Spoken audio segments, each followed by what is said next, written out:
the beginning of January, we saw that there were a lot of birds going in and out of our grapevine, and some of the grape berries were just starting to ripen up, so we thought it was about time we put the net over it.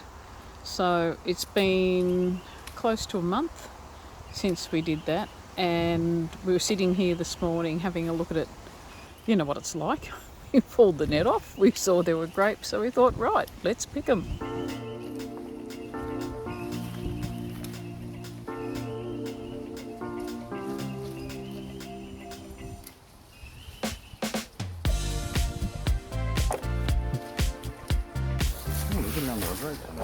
I know. Much more than I expected. I honestly thought it was going to be like a bugful. And we're way past that already.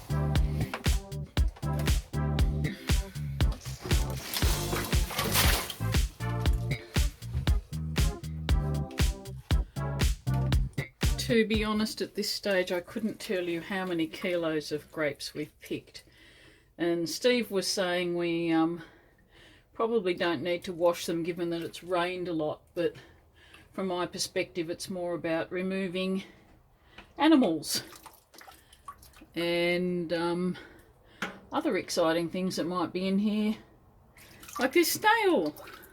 So yeah, I'm going to give these a rinse and the whole trug. And then we're going to move on to making some vinegar. Oh look, he's even ready and raring to go.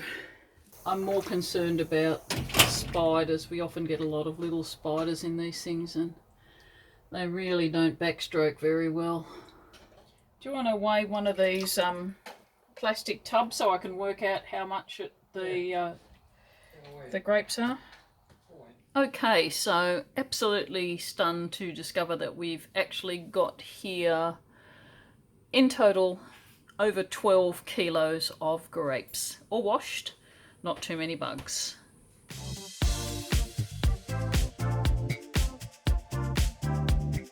Just picking the grapes off the stems, try and get mainly grapes. When we did our calculations, it turned out that I actually was wrong. We had nearly 14 kilos of grape and stem. Anyway, thank heavens we don't have too many to do like this. Oh dear. We've just been watching some videos which were actually talking about leaving the stems on to increase the tannins, so we're going to be a bit less fussy now, so it's a relief, and leave some of the stems on. Yeah, worrying too much about it. I'll put the link to the video we've just watched, which is quite a good one, in the description below, just in case you're desperate to try this yourself. I think the guy on the video described this as the 1950s way of making wine. 1950s wine, you know what's got to happen now. Oh! Oh dear, Steve, come over here. I might need a... There's a reason why they used to hang on to each other while they did this. Oh, there we go. And yes, I did wash my feet before I started in on this. Your turn, Steve. I think we're going to have to scoop stuff out and pour off the liquid and then re-stamp. I think that's what we're going to do. I think so. We're just going to start transferring the juice into the vat we're going to ferment in. Can't say it's a terribly appetising colour at this stage. If we leave it on the skins, it should be a bit better. We can start a new style in khaki coloured wine. Right, we are actually going to ferment this with a premium wine yeast, just we got from our local brew shop. And that's going to go in, everything's going to end up in this bucket with the yeast. I think Steve's going to put that in now.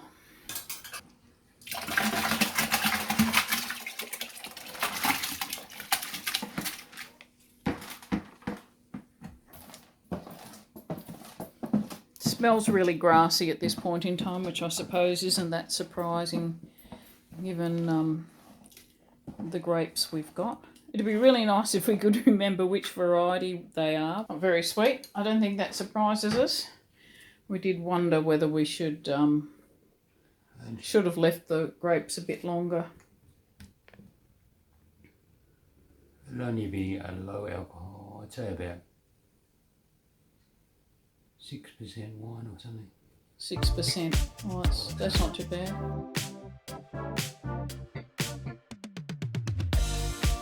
Just going to pull it out, put it onto there, and then into the bottle. Yeah.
That's the airlock.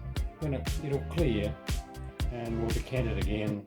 We'll do it probably another time or two before we let it sit for a couple of months, and then it'll really settle. All right.